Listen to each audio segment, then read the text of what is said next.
It says it's preparing the live stream. All right. I think it's working. All right. Thanks.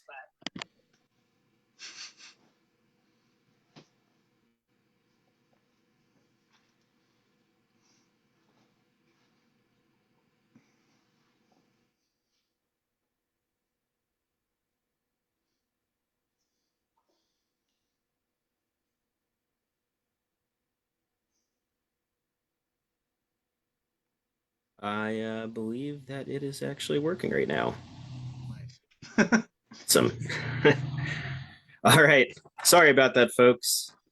All these changes and stuff with live streaming from Zoom. Don't know if it's going to work or if it's not going to work, but here we are.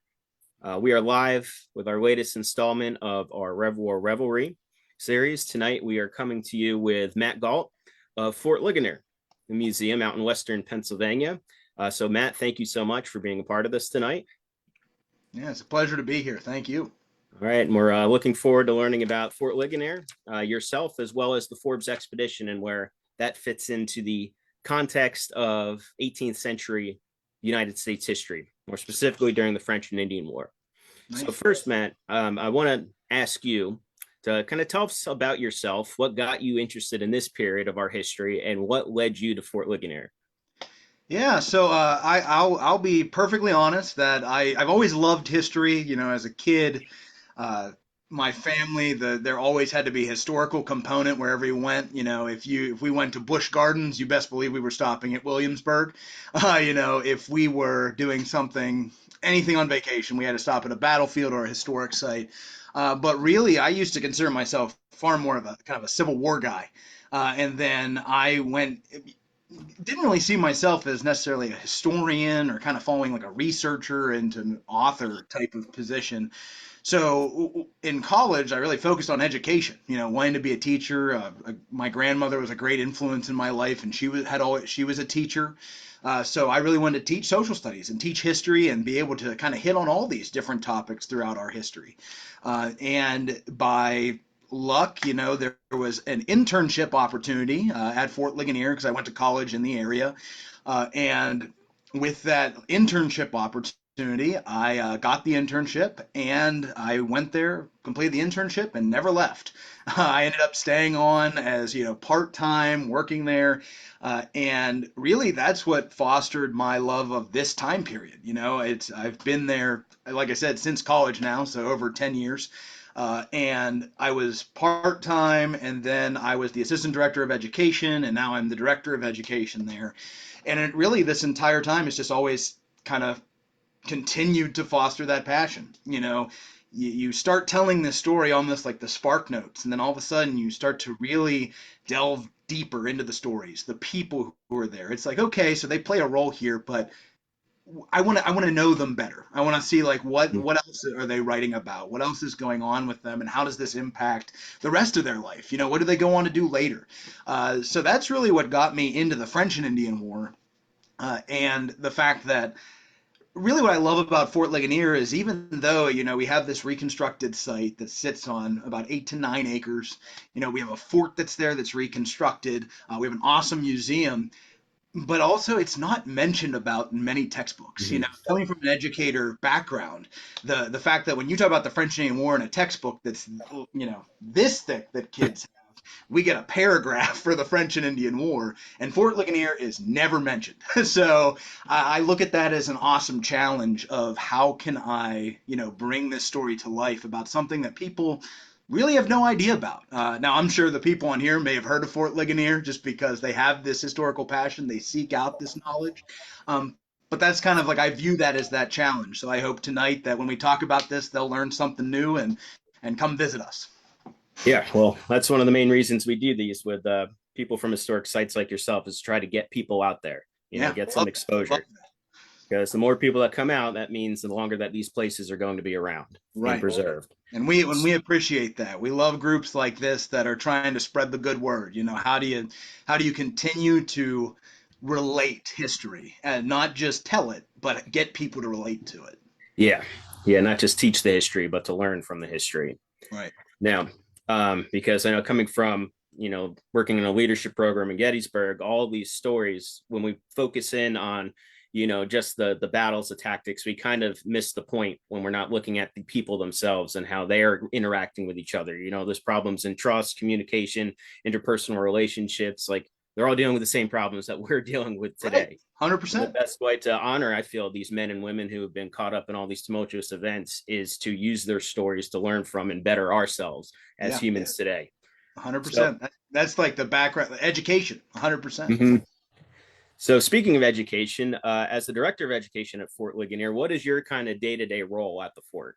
Yeah, so a lot of what I do is going to deal with, is the first thing that probably comes to most people's minds is I deal with students. As the director of education, we have about 5 to 6,000 students that come to our site for a school year. So really, a lot of my job is to make those connections, deliver programming for those students, tours that go through our site, create new programming for them. But also on a wider role, it is with all of our visitors who come through the site. So my job is to create programming for all of the roughly about 25,000 people that we get that come through throughout a year. And that includes historical interpretation, working with some of our other folks. Now, keep in mind, we have on our site, we have about a full-time staff of 8 to 10. And then after that, it's pretty much part-time staff, part-time educators, volunteers and a lot of we kind of work together. Some of those roles, with a small staff, some of those things kind of bleed in together. That we work, I work with other departments to try and tell these stories. But that's a big part of my job is storytelling. How do you relate this information to the general public? How do you make it palatable? I'll be perfectly honest. I was very lucky growing up that I had history teachers that made it exciting. And I will tell you this, that the people who come through our doors, not everyone had that. The fact that you have people who come in and they say, I hated history. And you go, all right, my job is it's going to be a tough one today. But how do you make the story exciting? How do we get away from numbers and dates? How do we get away from just okay battles? How do we make it relatable to tie in something unique that is that makes it exciting for everyone? Everyone from 6 years old all the way up to 96 years old who comes through. So that's a lot of my job is reaching out to all of our visitors who come through, developing programming, establishing relationships. It's kind of a catch-all of a lot of things. And I'm sure that if you had other small sites on here, they would tell you the same. That in a lot of those roles, that they're doing a lot of different things. On any given day, man, let me tell you, you get a student who comes off of a bus who pukes in the museum. Guess who's cleaning it? I have done that. I have been there. But you do all sorts of things. So it goes from the range of being kind of a history, doing lectures, creating programming, all the way to little things, cleaning toilets, handing out stickers to do admission stickers, all kinds of things. So it's on any given day, you'll see a lot of different things Matt Gault doing at Fort Ligonier. Lots of other duties as Yeah, assigned. as yes, all other duties assigned. I'm pretty sure that's in the contract somewhere. A lot of fine print. Right. So, for those of our viewers who have never been to Fort Ligonier, if they were to travel there, first off, where is it actually located? And then what does kind of a visit look like? What is there to do? What is there to see? Sure. So I mean, really, if you're gonna kind of if our viewers are familiar with where Pittsburgh is at, we're about I'd say about an hour outside of Pittsburgh if you were heading east. So, I mean, we're in western Pennsylvania, and the small town of Ligonier gets its name from the fort itself. And if you travel out there, there's a lot to see. Even though, everyone kind of uses it as a small historic site, like I had mentioned earlier, we are reconstructed on about 8 to 9 acres. So we have about 90% of a reconstruction that you can see there of the fort as it's interpreted from 1758 to 1766. And that's what a lot of people, when they show up, that's what they're looking for. They're looking to see the different reconstructed buildings, the fortifications. We have an awesome artillery train that's reconstructed. I mean, bronze guns that are out there that are about as accurate to the Forbes campaign as we can get. And then also up into the inner fort, seeing all the different buildings like the officers' quarters, things like that, as they're interpreted as they would have been at some point during the fort's life. But what a lot of people don't know is we have a museum. Our museum that's there. And I'm not saying this just because I work there. It has a lot of pretty cool stuff. If you come in, you're going to see we have our history gallery, which is going to have artifacts from what we found on site, the archaeological digs that happened at our site. There you're going to see all sorts of things that the soldiers, women, children that would have been coming through the fort had. One highlight is our leather collection of actually leather shoes. Because of the stream bed that's right next to the fort, apparently it was used to a certain extent like a trash dump, or at least a lot of these artifacts that were thrown away, they had been kind of compiled there, and the silt built up on top of it and preserved them. So we have this awesome collection of leather shoes that are from the 1700s. Then we have our World Ablaze gallery, which actually focuses on the global conflict of the 7 Years' War, that is going to have items from all over the globe. So I mean, from the greater North American theater, we could say, and then also into Europe. So we have items, from Prussia, Spain, Portugal, Africa. The fact that this is fighting going on as far away as the Philippines during the 7 Years' War, and Winston Churchill called it the First World War. You're going to see artifacts from all over the globe, which is pretty awesome to think that that's just in, this little town of Ligonier that no one's heard about. And we have an art gallery as well, all original paintings that you can see in there. Rembrandt Peale, a painting of young Washington. You have some paintings by Alan Ramsey from his studio, as well as Joshua Reynolds, a prime original of Lord Ligonier. Again, another prominent figure during the 7 Years' War. And then, of course, our Washington gallery. That inside of there actually has a pair of pistols that were gifted to Washington by the Marquis de Lafayette, and really shows our tie that even though, yes, we're not technically a Revolutionary War site, we are the road to revolution. Mhm. So it shows that connection, that how in our history, 20 years later, you're looking at something that the French and Indian War helped cause, like 100%. And then in there also, we have on site, which we cannot technically display, but we do have a really good facsimile of the remarks, which are Washington's remembering of the French and Indian War. And we actually have that on site. It is in our collection storage room that we have. So pretty much when you're there, right underneath your feet, we have this really awesome document where Washington remembers the French and Indian War. And everything I mentioned, that's with price of admission. So, I mean, you come in, you get those. During the summer, we have a History Alive program. So we have interpreters that are outside, usually either have a camp follower demonstration or a Virginian provincial that is actually up there interpreting. So, I mean, there's a lot to do when you come visit. It's a good time. And there's a gift shop. Got a shameless plug. Great. Well, you mentioned a road to revolution, and it's a kind of a cool concept to think about, because Fort Ligonier literally exists because of a road that was Right. being built by the British Army through central Pennsylvania to get out towards Pittsburgh. So with that, let's kind of get into the historical context regarding Sure. the fort itself. For those who might not necessarily be as familiar with the French and Indian War, what does the war for North America look like up to 1758?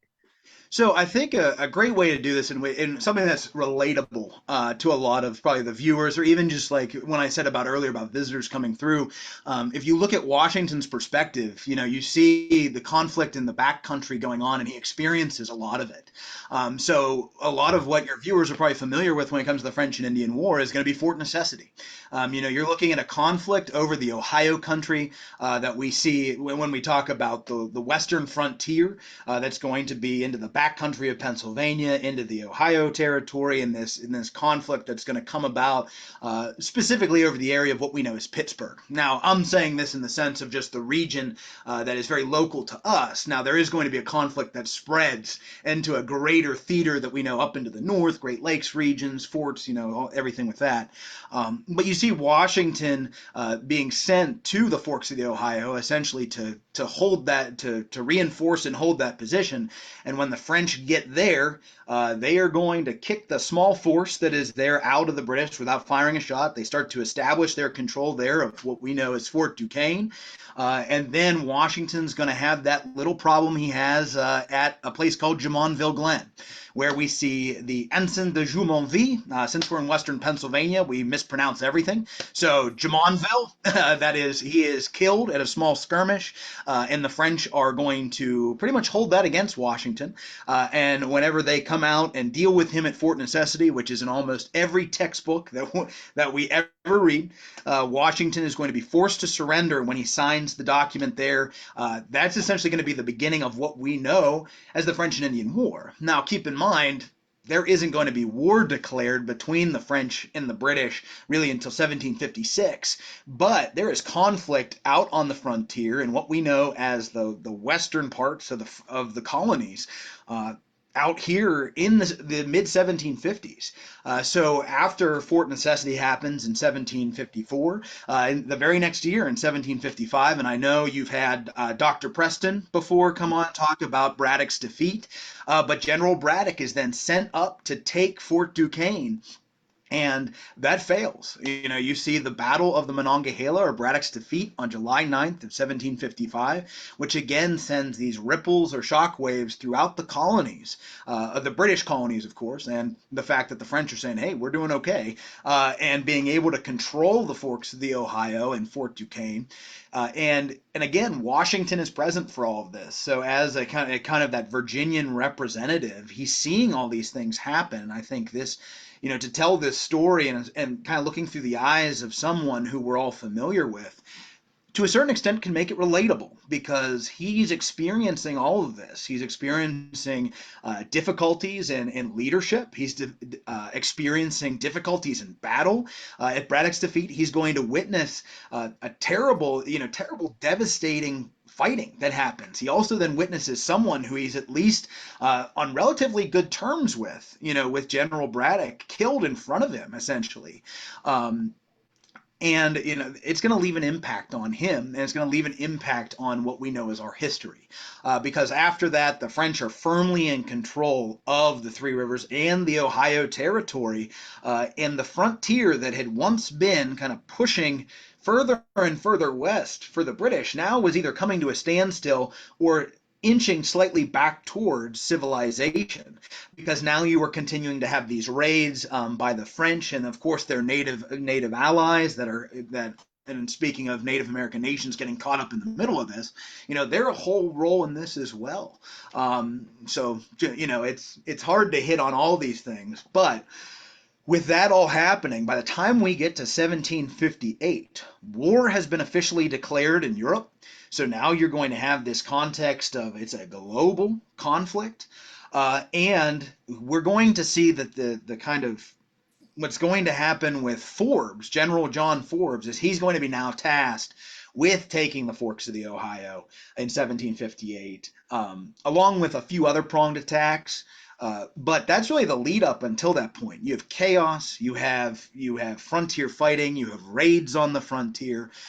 So really what we know as the French and Indian War kind of gets rolling even before the official war begins, by signing the documents, the official start of wars in Europe. So I hope that kind of gives people a little bit and I think it helps to know that before 1758, that really with the French and New France up to the north, I do this as if I have a map in front of me. It's out of habit. Canada, you have strongholds like Montreal, Quebec. They've been moving further and further south and building forts to control that.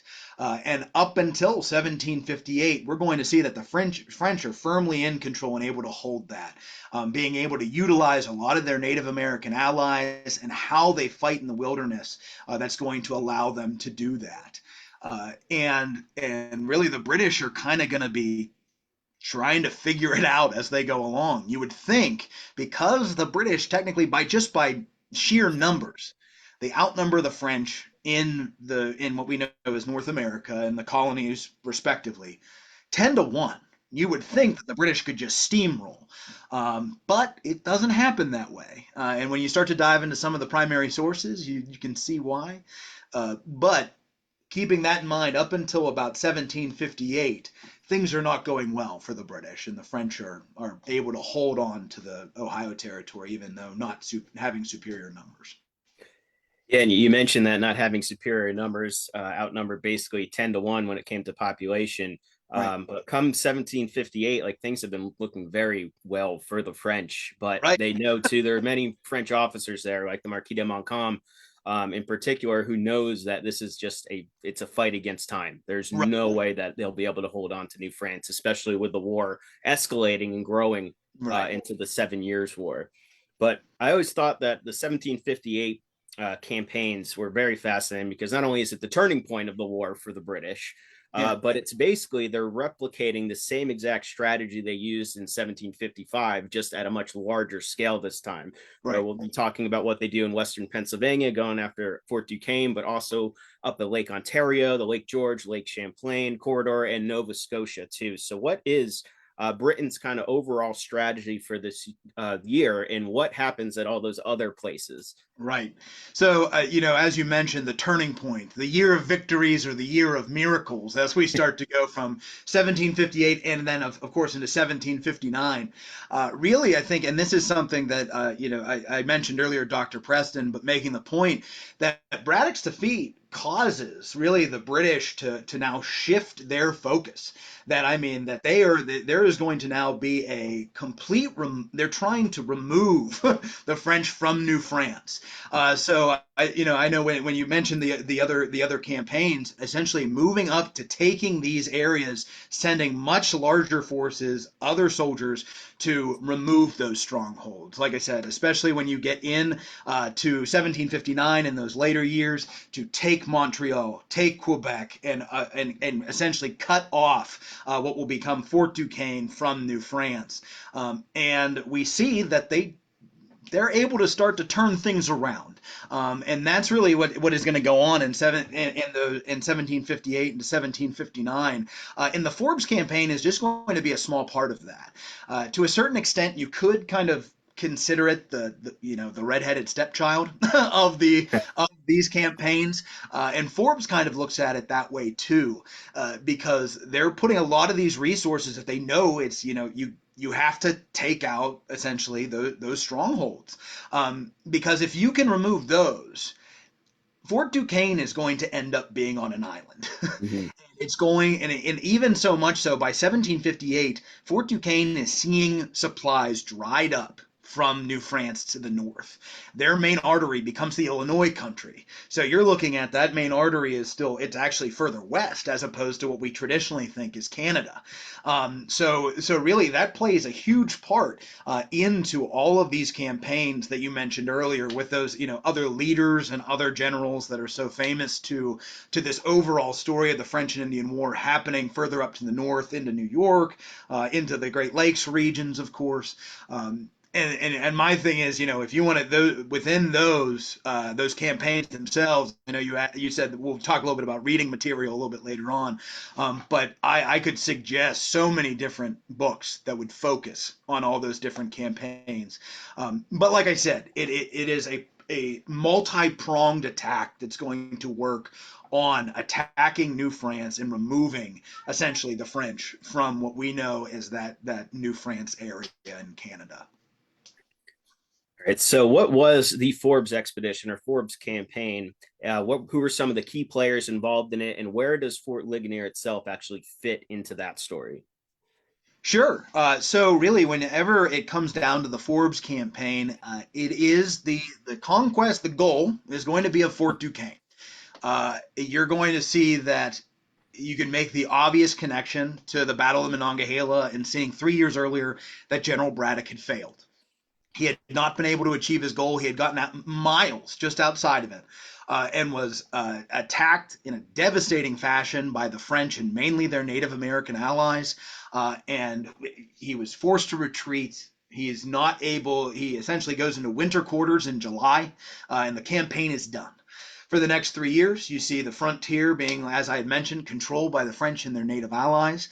And then in 1758, you're going to see William Pitt and you're going to see John Ligonier, and they're going to work together to come up with this idea, kind of going back to what you said about these pronged attacks and what's going to focus on the colonies and this colonial push, to remove the French. One of those pronged attacks is going to be on Fort Duquesne. General John Forbes is going to be the guy appointed to the task. He is Scottish. He had been a part of the War of Austrian Succession. He had rode in cavalry charges with Lord Ligonier, so they knew each other. And Forbes is now going to have to come up with a way to get to Fort Duquesne and take it from the French to succeed not only where General Braddock had failed, but also going back to when we think of Washington in 1754, thinking of Captain Trent leaving that area for the French and finally being able to hold on to the three rivers so that way you can control not only that crucial point, but then down into what we know as the interior of America even today. So Forbes is going to put together an army of about 6,000. And then when I say about, that number is going to fluctuate. But he's going to call upon all different groups. A lot of his force is going to be of provincials, so colonial troops. You're going to get Pennsylvanians who are involved, Virginians very specifically. You're going to get Carolinians, Marylanders. You're then also going to get Highlanders, so Scottish Highlanders, the 77th Regiment. You're then also going to get the 60th Regiment, the Royal Americans. You're going to have then on top of that Native warriors that are going to be involved, Cherokee warriors specifically that are going to come up from the south to help General Forbes in this campaign. And he is going to try and put together this force and get it moving, hopefully by the beginning of the campaign season in 1758. Now, I know how difficult it is to move a school group of about 25 kids. To move 6,000 people and to get this army collected, it is going to be difficult. We know that because Forbes writes about it. He's not going to be really able to get things rolling until about June. And that's going to be a problem because now you're eating into that campaign season. Every day you take a little bit longer, that now means you are getting closer and closer to winter. I know it's, when we're in the summer and it's 90 degrees in June and in July, that's the furthest thing from our mind. But these military commanders, they realize at a certain point when the frosts first start to hit, that means you are now depriving your animals of food. That food source means you have to either bring it out or you're not going to have anything. So Forbes realizes that now he's going to start into a race against time. He's going to get this force again, like I said, moving, and he decides to use a military treatise that is going to actually call for him building entrenched camps. Now, this is going to be a little bit different because Braddock, and really this is where the contrast between this comes from. Forbes, and I utilize this now because when we talk about the Forbes campaign, we usually focus on the success of it. So spoiler alert for those of you who didn't know. But when you contrast it against Braddock's campaign, General Braddock was actually moving very quickly. Keep in mind that by the beginning of July, he is essentially outside of his goal of Fort Duquesne. Forbes is still kind of moving along in a focused on logistics, build these entrenched camps with a small, usually a fortification somewhere that's going to be roughly about every 50 miles. That's just in the general terms. Also, as he goes along, you're building redoubts along the road. And what he decides to do is actually go from Philadelphia, and pretty much when he gets to about the center of the colony, moving east to west, that's when he starts this process. Now, keep in mind, there are going to be some critics of this. The fact that 3 years earlier, there had already been a road cut, that there had been the Braddock Road. Why not take that and just come up in the same way? Forbes will weigh some of these options. There's actually going to even be, to a certain extent, some we'll say some writing, like hostility in letters. How about that? Where people are going to, yes, there's rumor circulating. Some people have perhaps some different thoughts than the general. And will they move from Philadelphia east to west? And as they get to the center of the colony, will they, drop down, kind of go up to and end up taking Braddock's Road? Would they take that originally? What Forbes ends up doing is he says, no, we're going to build our own road. We're going to go over the mountains here, and we're going to try to get to Fort Duquesne, essentially moving just east to west. And what Forbes does is he's going to build these fortifications as he goes along. Some of those you may be familiar with if you've heard of things or forts or areas of Littleton, Loudon, the post at Raystown, or what we know as Bedford today. If you go down to the town of Bedford, you are literally in where General Forbes in this army was. And then he's going to come over the mountains, over the ridge, until arriving at Loyal Hanna and construct the fort and the entrenchments there that we will know as the post at Loyal Hanna, or what we mentioned today as Fort Ligonier. So major figures when it comes to, you've heard me mention General Forbes a lot here. The only problem during this campaign is General Forbes is incredibly sick. So sick that the man can't really, you will find times during this campaign he can't move. And we see that even in his letters, where he writes that he is not even able to get to his writing desk. He has to have people either dictate these letters for him. So that means your command structure is going to be incredibly important. His second in command is going to be Colonel Henry Bouquet. So Colonel Henry Bouquet is going to really take point on a lot of this. He's going to be getting this information from the general. And to a certain extent, when General Forbes doesn't answer, he's going to have to be the guy making decisions. So commander's intent is pretty important here. You got to know the vision of what's going to happen.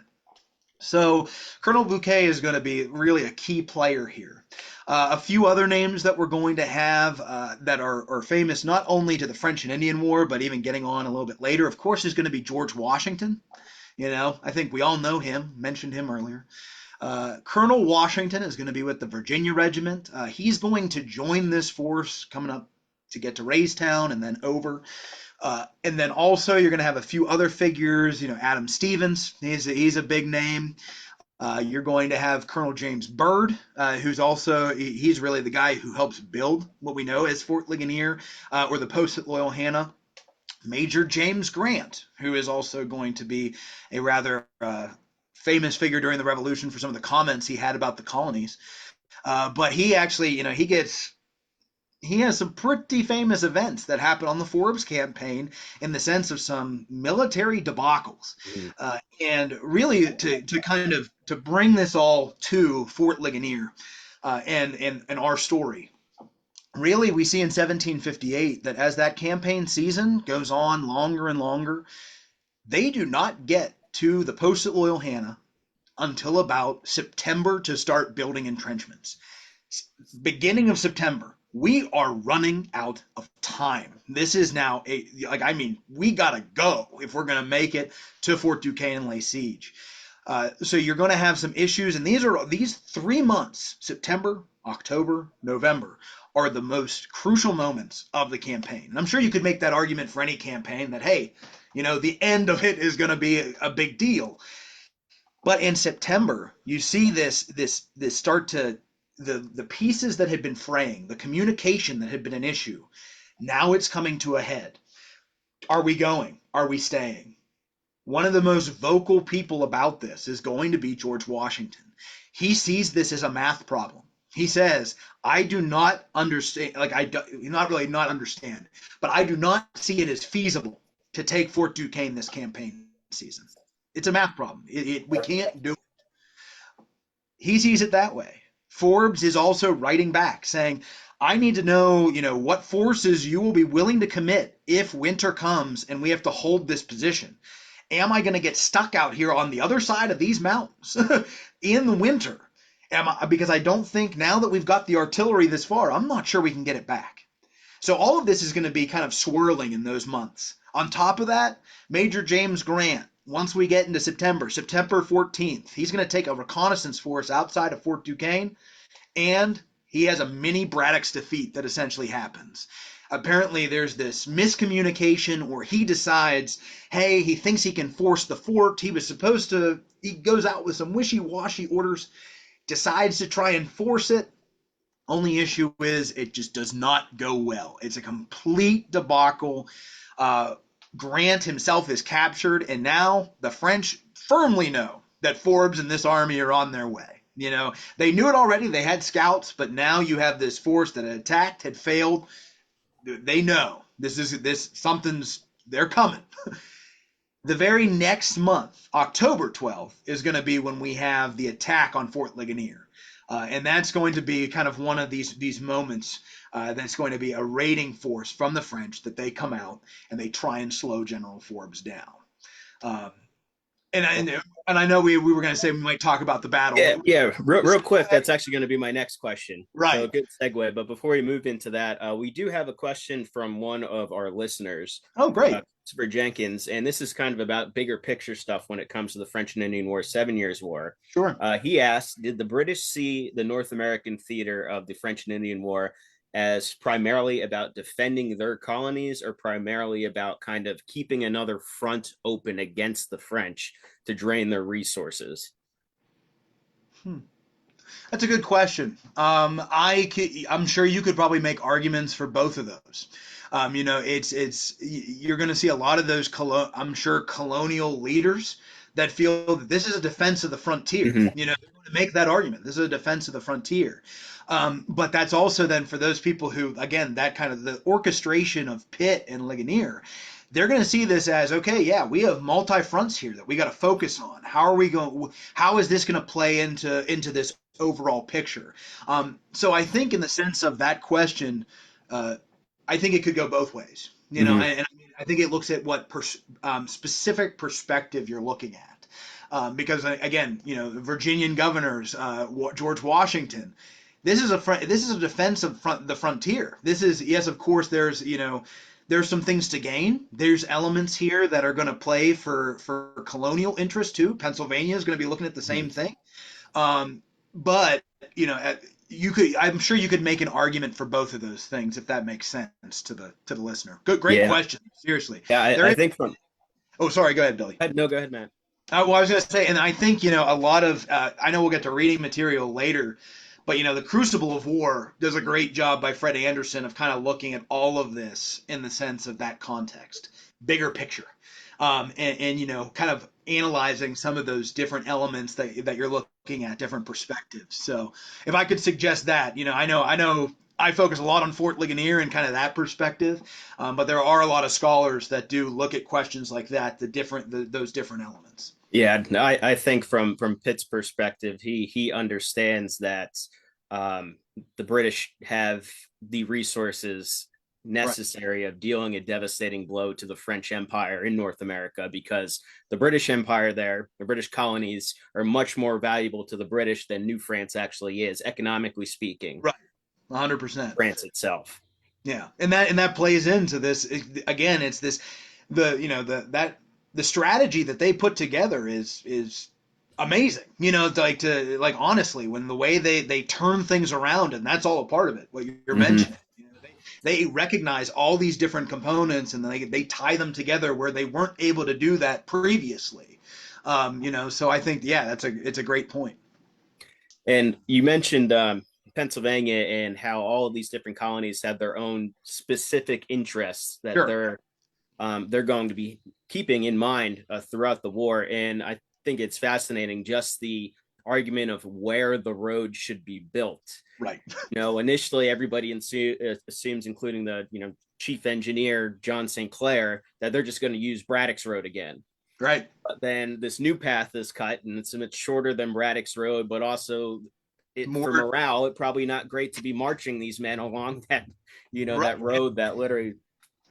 And to a certain extent, more treacherous. I mean, they're talking about over these mountain passes. They talk like one of my favorite quotes is they say the trees are as hard as iron. They're breaking their axes. So I mean, these guys are like, God, this is awful, you know. So to this idea that you come out and now you have to construct a road, it's going to take time, and that's, you know, I think Forbes realizes that this is the longer, the sense of, I am going to do this methodically. And Mhm. that's, again, that's the treatise. That's the thing he's following by the book is, you know, build these entrenched camps as you go along. Protect your supplies, protect your supply chain as you continue moving. And you're right. It's this, and it turns into this kind of, where is the road going to go? How does that impact individual people, just the regular soldier? How does it impact these officers? How does it impact the colonies? Of course, once you see the success in taking Fort Duquesne, now those roads, once they're opened up, now we're seeing some other, you know, other elements for those colonies that are going to play a much larger role into the future of what we know as America. Yeah. So moving on, now you mentioned that there is a battle actually fought outside the walls of Fort Ligonier. Give us some detail about that. Yeah. So whenever you come to the fort, you know, a lot of people, they look at the reconstruction, they kind of just think, okay, fort looks cool. But you are on a battlefield. There is a, you know, there are, throughout this campaign, there are very small kind of hit and run skirmishes throughout the entire campaign. You know, if I didn't bring those up, I wouldn't be giving credit to what the French are doing, because they realize that if you have this large force moving out, you have to slow them down. You have to kind of, you're almost depriving. You want to talk about morale? You know, you have guys who kind of go off, hunters or things like that are going off and they don't come back. You know, Mhm. it's this, you're keeping a constant threat to that force, but as well as you're keeping in constant information. You're also knowing where they're at. Where's the army at this point? Are they gonna? How far are they? Will they stay? Will they stay at a certain point for the winter? Anytime the French can slow them down, this delay tactic is going to prove in Fort Duquesne's best interest. Why? Because after Grant's defeat, essentially the commandant at Fort Duquesne, Ligonier, is going to send home the reinforcements that had come up and helped during Grant's defeat. You know, he's going to send home a portion of them. Then there's going to be, on October 12th, there's going to be a raid of about 400 Marines and Milice, as well as about 150 Delaware and Shawnee Native warriors. There could be other Native Americans as well, where they come out and they are going to try and raid the post at Loyal Hannah. Raid it, and by doing this, if you can deprive this force of their animals, mainly their horses, because if you don't have horses, you can't move those big guns. If you can't move the big guns, you're not going to have anything shooting at you outside of Fort Duquesne. So we want to deprive them of their animals. If you deprive them of their cattle, you don't have food. You know, so there's elements here that this is a raid to slow this force down. So when they come out, Charles Philippe Aubry is going to be the French commander. At this point in the post site, or in the post life, James Byrd is going to have anywhere from about 12 to 1,500 soldiers that are there. They've been entrenching the site since the beginning of September, so they probably have some sort of outer works that are constructed. But the inner fort that we're so familiar with is nowhere near completion. Chief Harry Gordon, he's one of the engineers. He's been building one part of the fort with a double crib work wall that is taking some time. You know, it's been, since they started laying out this fort, it's about 2.5 weeks. So it's taking time to start this construction on what we know as this inner fort. So when the French are going to arrive in the periphery outside of this post, they're going to see an unfinished fort. Keep in mind that also, just a month earlier, they had seen the British forces not behave in the best fashion.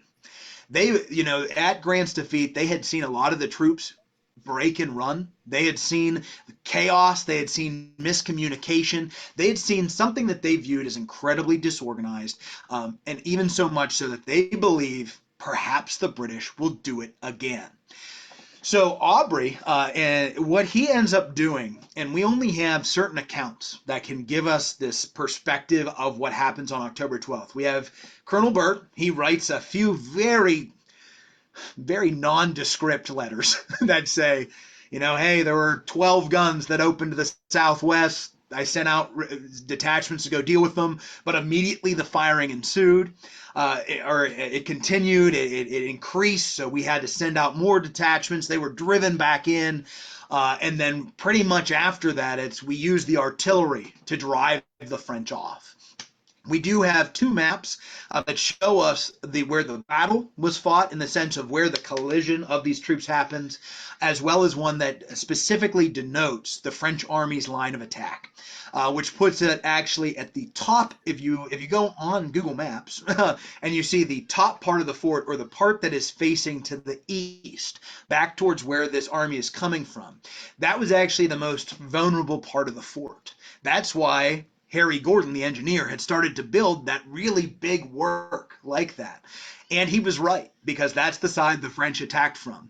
And when they attack, again, I said it was that artillery that they open up that's going to be able to utilize, as Forbes will write a little bit later, that they actually open up grape shot canister, that they're trying to put out, shot against infantry that are probably in the tree line.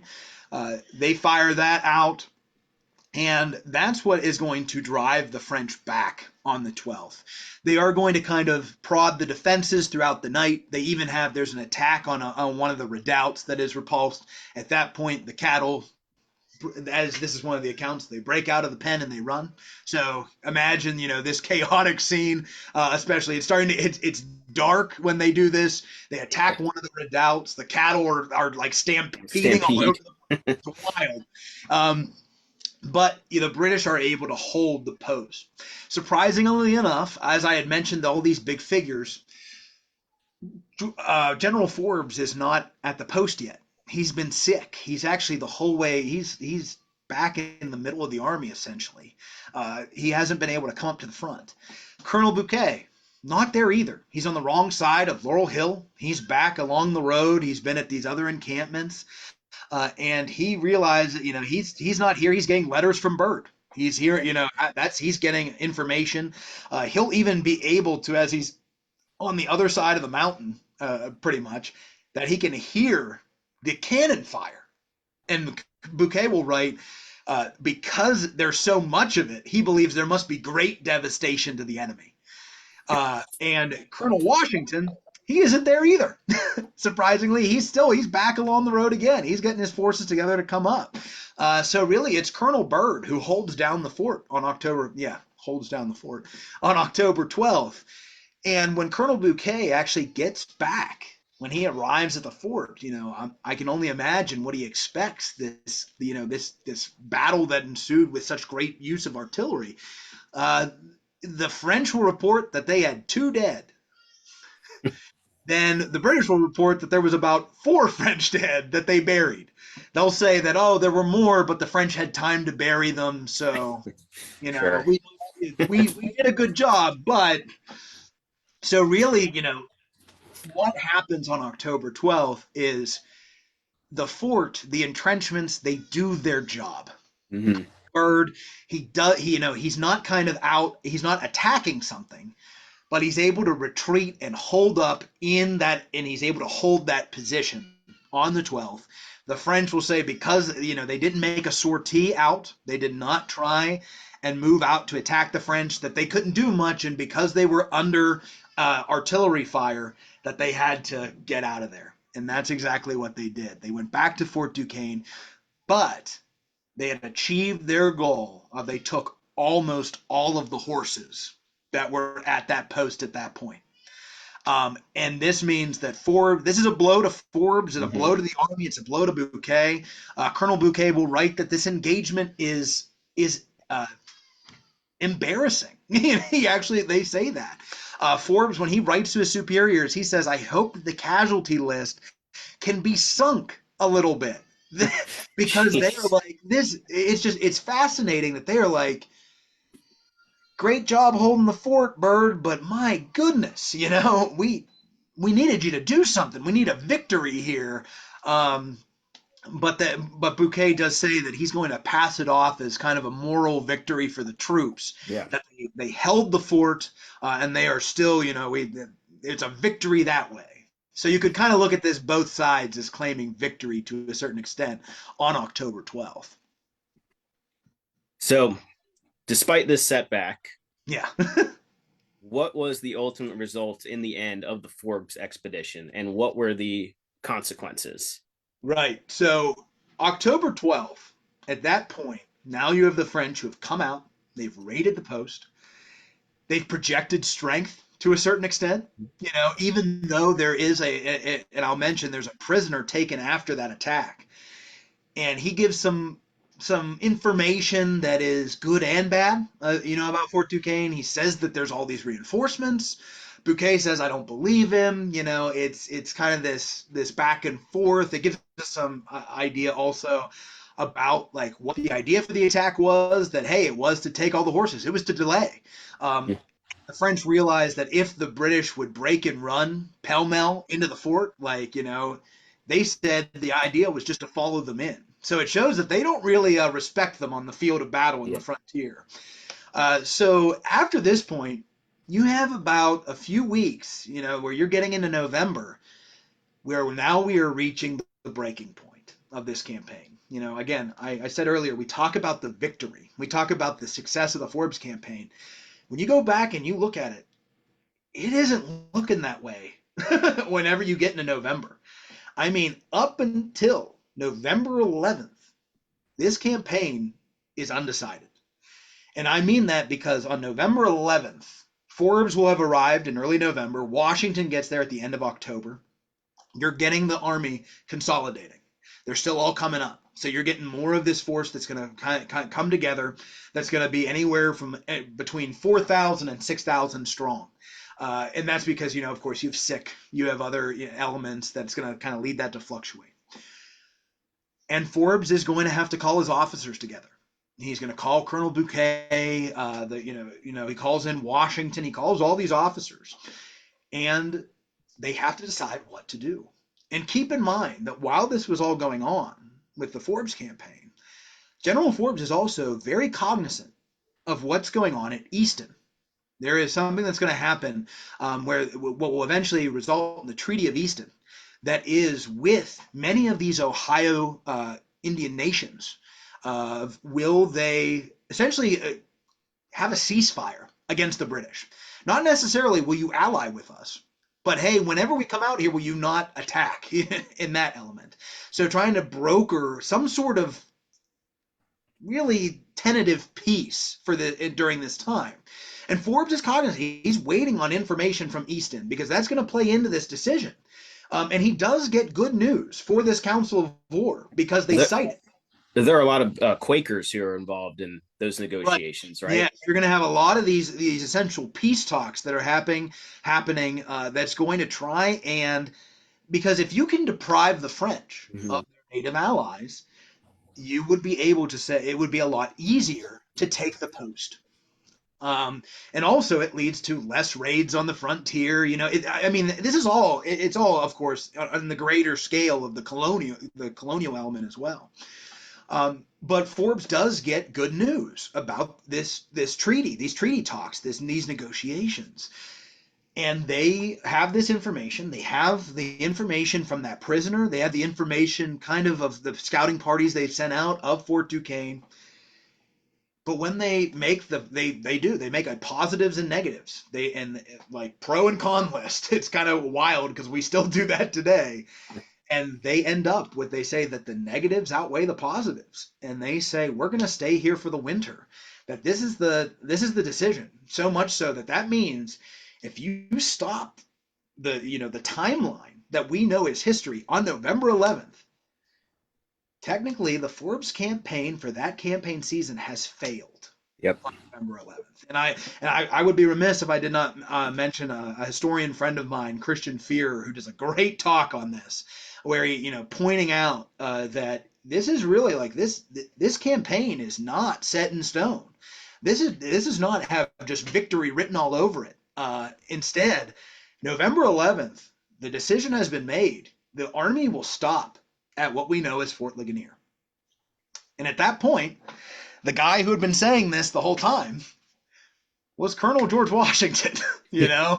Here's a guy who had been this entire time saying, the Braddock Road, we could probably take that. And, we know the every inch of it. I've been there. We could take that. That moment, Forbes decides this, and now he's going to have to figure out what's going to happen for the winter. How can he supply the army? He's like I mentioned earlier, he's been writing to the colonial governors. He has not really got many responses on how many troops they're going to garrison. The Virginia Assembly has essentially said, we're not keeping our troops out there. We're going Hmm. to pull them back to the frontiers. So, I mean, unless something miraculously happens, we got big problems for the Forbes campaign in November of 1758. Now, and also I think I'll kind of jump to a moment that happens that I know we were going to talk about. Um, but directly after that decision is made, the very next day, because history has such a weird way of doing this, the French come back out a month to the day after the raid on October 12th.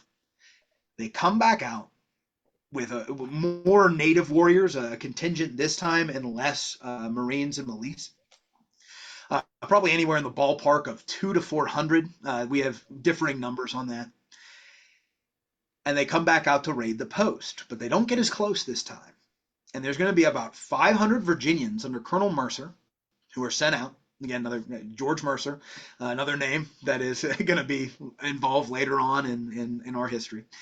He gets sent out, and it's foggy, difficult to see. He's not coming back. Apparently, he becomes engaged with the enemy. And then Washington, as Washington will write, he says, with permission from the general. We're not sure if he was ordered, because Forbes will write that he sent two parties out. Washington will write that with permission from the general, he takes another roughly 500 volunteers. So mainly Virginians that he's going to take out to reinforce Colonel Mercer. And what we think happens next is they're going to collide with each other in some way. What ends up happening is the engagement that they had been being led on by the musket fire, uh, it stops, meaning that somehow probably the French have disengaged, and now you have two groups of Virginians who are out there in the middle of the woods thinking that what they believe is that the French are in between them. And in the fog, in the darkness, the shadows of the trees, so perhaps someone sees a shadowy figure dart from one tree to the next. Perhaps they believe it's the enemy. Someone fires a shot, and a hot fire ensues. There's this firefight that goes on, and during the middle of it, someone realizes we are not firing upon the French. Instead, we are firing upon our own troops, and you have a friendly fire incident that occurs. There's going to end up being about 40 casualties from this, killed or wounded. Two officers that are involved in that count, about 12 or 13 dead. Again, the numbers are kind of vary. But Washington actually writes that while the firing is going on, he moves down the line in between the two fires, knocking up muskets out of the way, yelling for a ceasefire, trying to stop any further bloodshed. He even says that his life was in the most jeopardy at that moment than it had ever been before or since. If there is a silver lining to this moment, it is the fact that they find a few French stragglers in the woods. They take them back to the post at Loyalhanna. They question them. And the declaration that is given by that French prisoner is enough to convince Forbes. It gets him to that 51% mark. And he says, now is the time to go. Fort Duquesne is weak. They've sent their troops, mainly the most of them, home. Many of their native allies have either abandoned them, have gone home for the winter, or are just essentially just not in the area.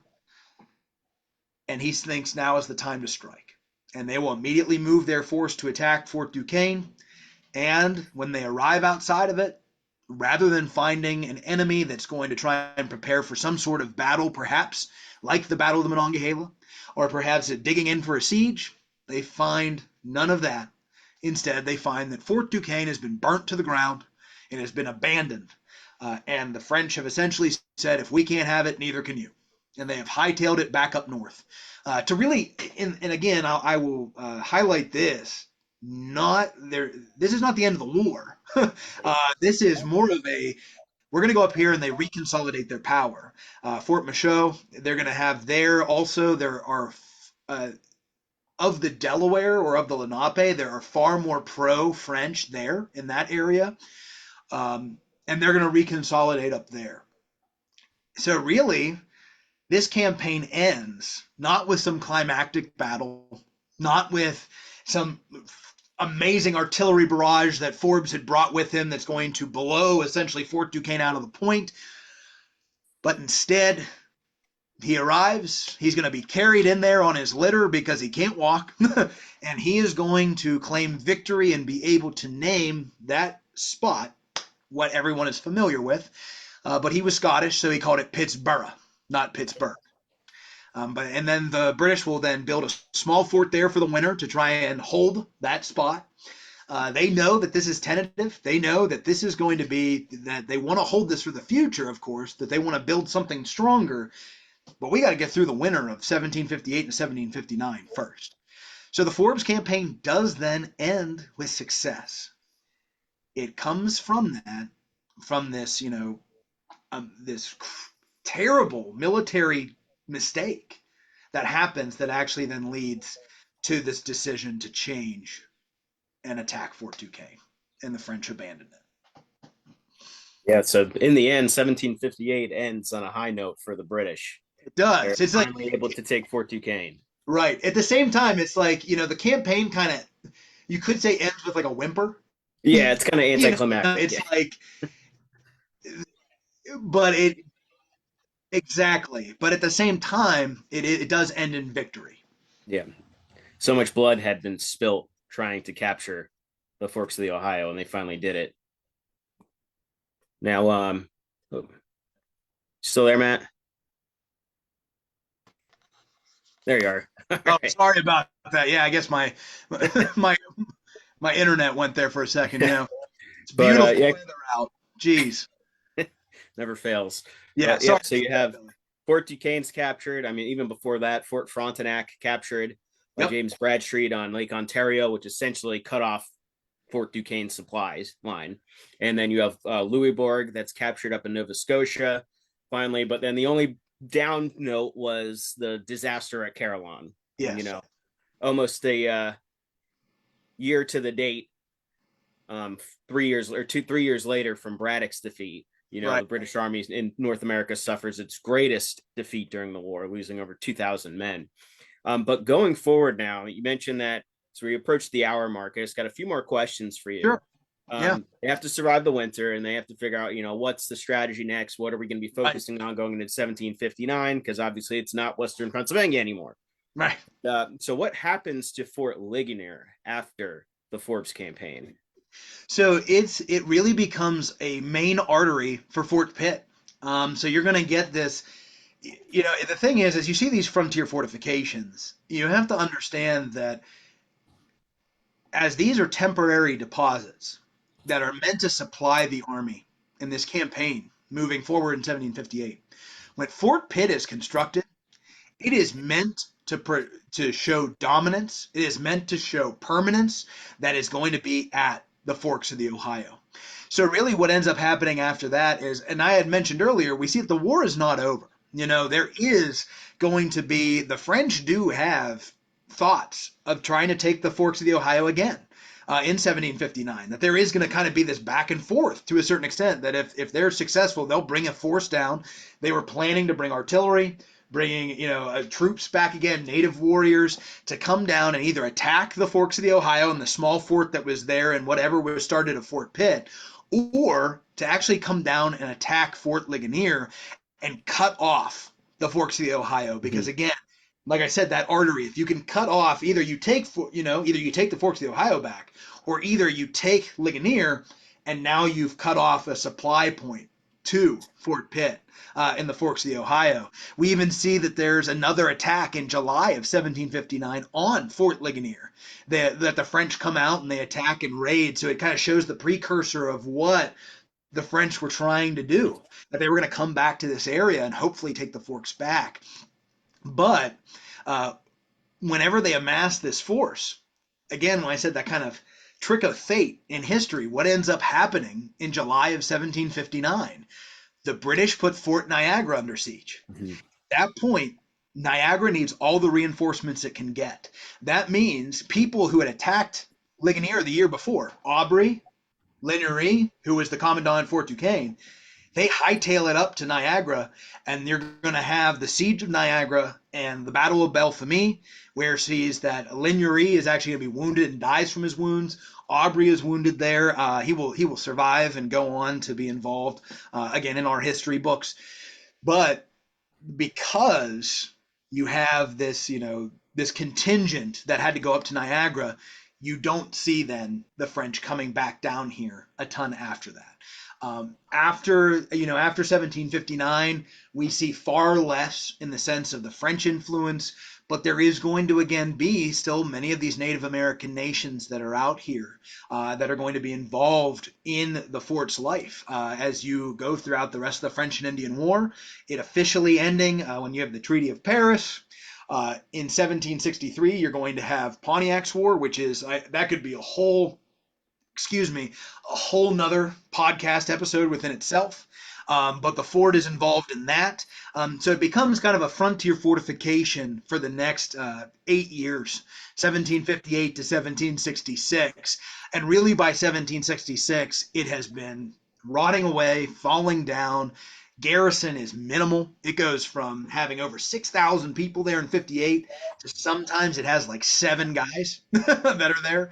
So, I mean, you see these fluctuations, but it's essentially going to kind of rot away and finally be decommissioned in 1766 for that greater picture. So you had mentioned early on that the fort today is basically 90% reconstructed. Correct. So Yes. after its usage, it obviously falls into dilapidated state, completely gone pretty much. They take down pieces of it. Yeah. Yeah. So who comes back and decides, hey, we should rebuild this fort? So you know what? It's passionate history lovers. Honestly, when it comes to a lot of these smaller historic sites, we're not a national park site. We're not a state historic run site. We're a private nonprofit organization that started with the people of Ligonier having a passion for history and knowing the fort was somewhere in the area.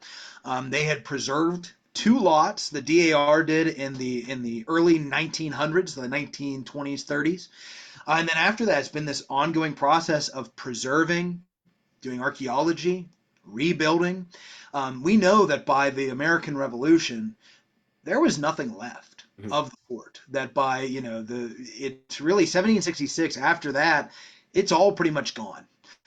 There is another fort in the area called Fort Preservation, about 600 yards away, but nothing of Fort Ligonier is left.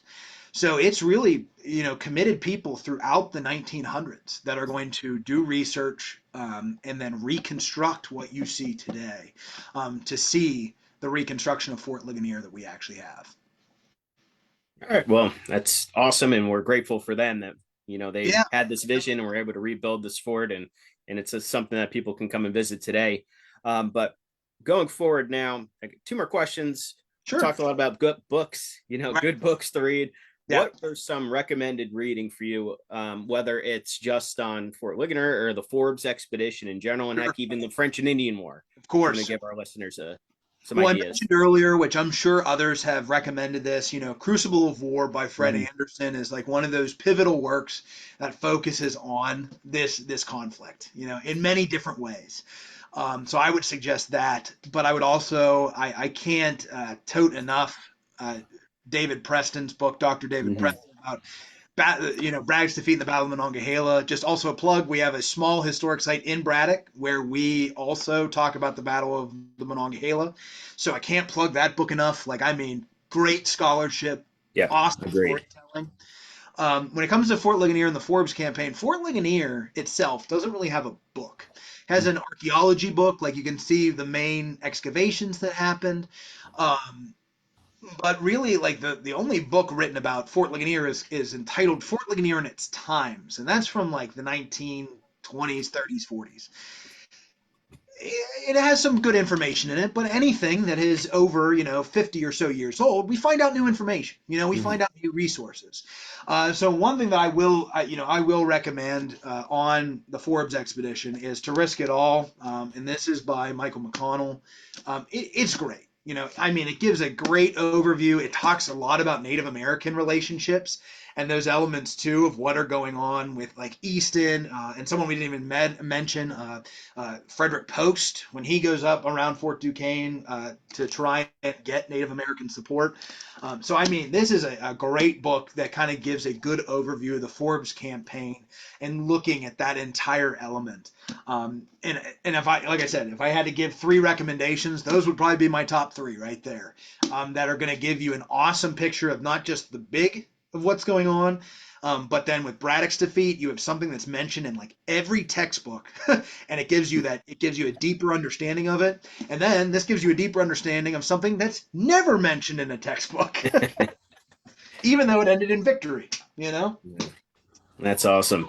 So for the fort, for yourself, are there any special events coming up at the fort that our listeners should know about? Yes, I will. So in about 2 weeks, I would, if you would go onto our Facebook page or our website, you'll see we have an awesome event coming up, an evening of discovery. We have a really big announcement that we're making in the sense of the history of the fort that we're incredibly excited about.